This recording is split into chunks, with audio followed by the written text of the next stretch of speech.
Hello and welcome to my YouTube channel Aftab's Awakening and Incredible India. Thanks for your love and appreciation. दोस्तों, जिस तरह का वक्त आज की डेट में चल रहा है सब जानते हैं, कोरोना पेंडेमिक का दौर है और इस दौर में जिस तरह से एक नोबल प्रोफेशन जिसे हम डॉक्टरी कहते हैं, डॉक्टर्स ने हक अदा कर दिया और दिन रात उन्होंने एक कर दिया लोगों के इलाज के लिए, उनकी देखरेख के लिए। सबसे पहले तो मैं सभी डॉक्टर्स को सैल्यूट करता हूं उनके उस काम के लिए, उनके उस कॉज के लिए जो उन्होंने बगैर किसी लालच के, बगैर किसी धर्म को देखे हुए, बगैर किसी लालच के उस काम को करा। तो मेरा सलाम उन सभी डॉक्टर्स के लिए है जिन्होंने ऐसा काम किया।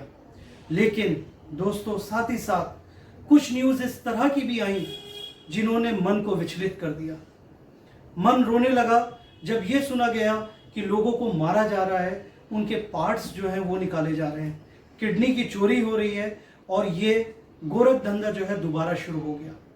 फिर एक क्वेश्चन मार्क लग गया डॉक्टर्स के ऊपर और उन डॉक्टर्स की मेहनत शायद वो खराब होने लगी जिन्होंने दिन रात एक कर बगैर किसी परवाह के, बगैर किसी लालच के अपनी सर्विसेज जो है वो इस देश के लिए दी। दोस्तों, मैं यहाँ पर एक जिक्र करना चाहता हूँ एक मेडिसिन के बारे में जिसका नाम स्ट्रेप्टोकाइनेज है। स्ट्रेप्टोकाइनेज किसी भी साइंटिफिक वर्ड के अंदर काइनेज वर्ड जब आता है तो इसका मतलब एक एंजाइम होता है और काइनेज जो है वो ब्लड की क्लॉटिंग को तोड़ता है, उसको रिमूव करता है। जब भी कभी किसी को कार्डियक इन्फाक्शन होता है, कार्डियक इन्फाक्शन का मतलब होता है हार्ट अटैक, तो ये मेडिसिन क्या काम करती है, उस क्लॉट को वहां से हटाती है। जो वेन या जो मसल्स उसको लेकर जाती है ब्लड को हार्ट तक, उसमें अगर कोई क्लॉटिंग आती है तो उस क्लॉट को हटाने का जो काम है वो स्ट्रेप्टोकाइनेज मेडिसिन का है। लेकिन दोस्तों, क्या आपको मालूम है कि स्ट्रेप्टोकाइनेज मेडिसिन जो है उसका एमआरपी कितना है? It's very costly, which is written, it is 9000 MRP which is written on the packet. अब आप अंदाजा लगा सकते हैं कि क्या एक गरीब आदमी जिसकी इनकम ही टोटल 9000 या 10,000 या 5,000 या 6,000 मंथली होती है, क्या वो इस इंजेक्शन को अफोर्ड कर सकता है? तो शायद ये एक क्वेश्चन वाली बात है, क्वेश्चनेबल बात है कि वो इसको बियर कर पाएगा इस खर्चे को या नहीं। लेकिन दोस्तों, मैं आपको एक अवेयरनेस आपके अंदर क्रिएट करना चाहता हूं। एक बात ये बताना चाहता हूं कि स्ट्रेप्टोकाइनेज जो मेडिसिन है उसकी एक्चुअल कॉस्ट 700 से 900 रुपए है। कितनी कॉस्ट मैंने बताई आपको? 700 से 900 रुपए। तो आप अंदाजा लगा सकते हैं कि जो मेडिसिन 700 से 900 की है उसका एमआरपी जो है वो 9000 क्यों रखा गया। एक मैं दूसरी मेडिसिन की बात करूं, अगर किसी पर्सन को टाइफाइड हो जाता है तो टाइफाइड के लिए कहा जाता है कि उस पर्सन को मोनोसेफ लेना पड़ेगा। मोनोसेफ की जो टैबलेट्स हैं या इंजेक्शन जिस फॉर्म में भी वो आता है वो लेना पड़ेगा और टाइफाइड का इलाज जो है वो महीनों तक चलता है। उसकी जो एमआरपी है वो 56, 57, 60 रुपए तक लिखी हुई होती है, लेकिन इन एक्चुअल उसकी जो कॉस्ट है वो 20 रुपए है। तो वो 3 गुना या 4 गुना या 5 गुना कोई भी मेडिसिन जो है वो इतनी महंगी मेडिसिन जो है वो मार्केट में अवेलेबल है। एक मैं तीसरी कंडीशन की बात करता हूं दोस्तों, जिसका नाम है डायलिसिस। सब लोग जानते हैं जिन लोगों का किडनी फेलियर होता है, जब भी कभी किडनी में कोई प्रॉब्लम होती है या डॉक्टर उसको प्रेफर करते हैं, इस चीज के लिए कहा जाता है कि इनका डायलिसिस करवाना है। तो डायलिसिस की कंडीशन में क्या होता है दोस्तों, पूरे ब्लड को रिमूव करा जाता है, उसे फिल्टर करा जाता है और इस फिल्ट्रेशन प्रोसेस के बाद एक इंजेक्शन लगता है जिसकी कीमत 1800 रुपए एमआरपी होती है। 1800 रुपए एमआरपी जो कीमत है, इन एक्चुअल उसकी जो कॉस्ट है वो 500 है।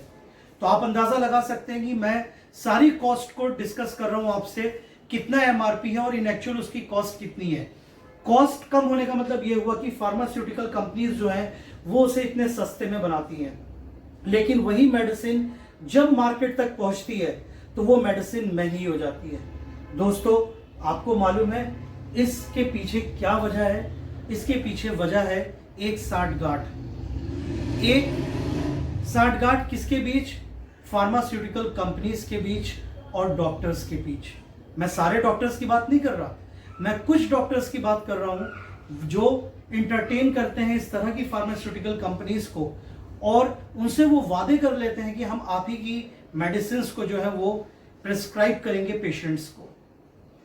सस्ती है, महंगी है, उन्हें इन सब चीज़ों से मतलब नहीं है, लेकिन क्योंकि उनको बड़े बड़े गिफ्ट्स मिल जाते हैं फार्मास्यूटिकल कंपनीज की तरफ से, इस वजह से वो उनको एडवाइस देते हैं पेशेंट्स को कि वो इस मेडिसिन को लें।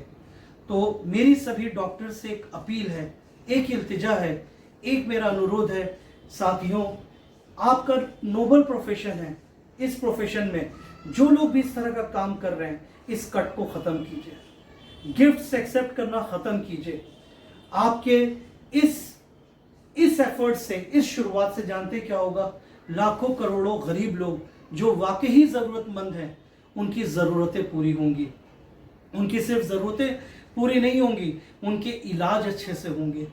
मर जाते हैं जो लोग, उनके दिलों से पूछिए, उन फैमिली से पूछिए जिनके यहाँ किसी भी मेडिसिन की कमी की वजह से या पैसे की कमी की वजह से जो लोग मर जाते हैं, जो मेडिसिन को अफोर्ड नहीं कर पाते और वो लोग अपनी जान दे देते हैं या मर जाते हैं, तो आप अंदाज़ा लगा सकते हैं कि उन फैमिलीज़ के ऊपर क्या गुजरती होगी। डॉक्टर्स जो है वो इनिशिएटिव लें और आज से ही वो इस चीज़ को तहैया कर लें, इस चीज़ को दिल में बैठा लें, डिटरमिन्ड हो जाए इस चीज़ के लिए कि हमें अपने इस नोबल प्रोफेशन को नोबल ही रखना है।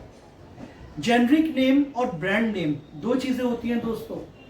आप किसी भी मेडिकल स्टोर पे जाके अगर पूछते हैं कि मुझे ये दवाई चाहिए, उसका जेनरिक नेम ये है, तो मेडिकल स्टोर वाला साफ मना कर देता है कि हम जेनरिक नेम से दवाइयाँ नहीं रखते, हम सिर्फ ब्रांड नेम से ही दवाइयाँ रखते हैं, वो ब्रांडिंग जो डॉक्टर्स ने लिखी है। तो मेरा डॉक्टर से एक अनुरोध ये भी है कि आप लोग जेनरिक नेम से भी दवाइयाँ जो है लोगों को लिखना शुरू कीजिए।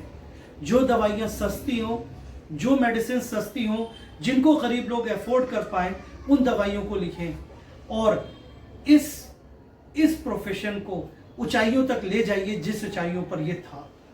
लालच को, ग्रीडीनेस को ख़त्म कीजिए। और अगर आपको याद हो, मैंने अपनी लास्ट वीडियो में भी यही बात करी थी, we should help each other. शुरुआत में लगता है कि यार हम अपना कट क्यों ख़त्म करें, लेकिन दोस्तों मैं आपको एक चीज़ बता दूं, मैं हमेशा एक बात कहता हूं, just because something is difficult, just because something is difficult doesn't means we shouldn't try, it means that we should just try harder. आप लोग थोड़ी मेहनत करेंगे, थोड़ा अपना दिल बड़ा करेंगे, तो शायद गरीबों का भी फायदा होगा। आप के सामने जिस टॉपिक को लेकर आज मैं आया हूं, वो यहां पर लिखा हुआ है, सिख समुदाय सराहनीय। दोस्तों मैंने अपनी पिछली वीडियो में भी सिख समुदाय को सैल्यूट करा था उनके उन एफर्ट्स के लिए जो एफर्ट्स उन्होंने पैंडेमिक के टाइम पे दिखाए हैं। और कौन भूल गया लंगरों को जो सिख समुदाय चलाता है, कौन भूल गया उनकी उन हेल्प्स को जो लोग वो करते हैं। और ऐसा ही इनिशिएटिव सिख समुदाय ने अभी लिया है जो कि उनके एक गुरुद्वारे में है, और उस गुरुद्वारे में बंगला साहिब गुरुद्वारा है, वहाँ पर बाला प्रीतम के नाम से एक दवाई खाना उन्होंने खोला है। और आपको ये सुनकर खुशी होगी कि उस दवाई खाने में सारी दवाइयाँ जो हैं वो बहुत कम कीमत में, शायद 100-150 रुपये वाली जो दवाई है वो सिर्फ 15 रुपये में, वो कॉस्ट है जो फार्मास्यूटिकल कंपनी देता है। इसका मतलब ये हुआ कि 100-150 वाली दवाई जो है वो 15 रुपये में ये सिख समुदाय ने इनिशिएटिव लिया।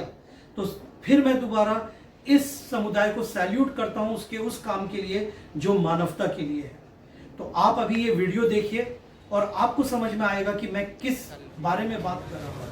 वाहिगुरू जी का खालसा, वाहिगुरू जी की फतेह। ये वीडियो मैं खास तौर पर हिंदी में डाल रहा हूँ ताकि आपको पता चल सके कि हमारा एक दवाखाना शुरू हुआ है। इस दवाखाने की खूबी ये है, ये जो आप दवाखाना देख रहे हैं, इसकी खूबी ये है कि इसमें जो दवाइयाँ आप देख रहे हैं, ये सारी दवाइयाँ दिल्ली में नहीं बल्कि देश में सबसे सस्ती दवाइयाँ हैं। देश में सबसे सस्ती दवाइयाँ जो यहाँ पे हैं, ये गुरुद्वारा बंगला साहब के अंदर दवाखाना है। आपको कोई कैंसर की दवाई चाहिए, कोई बीपी की दवाई चाहिए, कोई हार्ट की दवाई चाहिए, जेनरिक चाहिए, पेटेंट चाहिए, जिस तरह की भी आपको दवाई चाहिए होगी, ये यहाँ सबसे सस्ती आपको दवाई मिलेगी। इसकी कारण क्या है? क्योंकि इसमें कोई भी परसेंटेज या कमीशन की बात नहीं। जिस रेट पे कंपनी दवाई दे रही है, जिस रेट पे कंपनी दवाई बना रही है, उसी रेट पे गुरुद्वारा बंगला साहब में से आपको ये दवाई मिल रही है। मैं चाहता हूँ कि आप इस वीडियो को शेयर करें, लोगों को बताएं ज़्यादा से ज़्यादा, ताकि लोग गुरुद्वारा बंगला साहब में इस दवाखाने का लाभ उठा सकें। ये दवाखाना गुरुद्वारा बंगला साहब में स्थित है। हमारे बहुत सारे परिवार अभी से पहुंचने भी शुरू हो गए हैं, लंबी लाइनें भी लगनी शुरू हो गई हैं और हर तरह की दवाई यहाँ पे उपलब्ध कराई जाएगी और सबसे सस्ती। मैं आपको मसलन एक दवाई बताना चाहता हूँ। मैं अभी देख रहा था, ये एक दवाई है, इसकी MRP आप अगर देखेंगे तो इसकी MRP 118 रुपये है और यही दवाई 15 रुपये की, मात्र 15 रुपये की है। इस तरह की एक नहीं अनेक दवाइयाँ हैं जिनकी MRP बहुत ज़्यादा है, लेकिन जब आप बाज़ार में वो दवाई देखेंगे तो वो दवाई आपको उसी रेट पे मिलती है, लेकिन यहाँ पे आप जब लेंगे तो आपको उसी रेट पर मिलेगी जिस रेट पे कंपनी ने उस दवाई को बनाया है। सो मैं आपसे आग्रह करता हूँ, इस वीडियो को शेयर करें, जरूरतमंद लोगों तक पहुँचे। गुरुद्वारा बंगला साहब में ये दवाखाना जो है, बाला प्रीतम दवाखाना गुरुद्वारा बंगला साहब में। दोस्तों, जल्दी ही हम आप तक पूरी दिल्ली के अंदर ऐसे दवा करना चाहता हूँ कि जो लोग हमें ये दवाइयाँ और सस्ती उपलब्ध करा सकते हैं। कोई कंपनी हमें सीधी दवाई दे सकती है, जो भी हमारा इसमें साथ दे सकता है वो हमारा साथ दे, ज़्यादा से ज़्यादा हमारा लोग साथ दें, ताकि दिल्ली के नहीं देश के अंदर एक सबसे बड़ा इनिशिएटिव हम इसको तैयार कर सकें। आप सबका बहुत बहुत धन्यवाद, बहुत बहुत धन्यवाद। तो दोस्तों, आपने वीडियो देखा, शायद आपको अच्छा लगा। अच्छा क्यों लगा? क्योंकि इस समुदाय ने वो कार्य कर दिया जो शायद हम लोग सोचते ही रह जाए। सिख समुदाय के साथ साथ मैं एक और समुदाय के बारे में भी बात करना चाहूंगा और वो समुदाय है मुस्लिम समुदाय।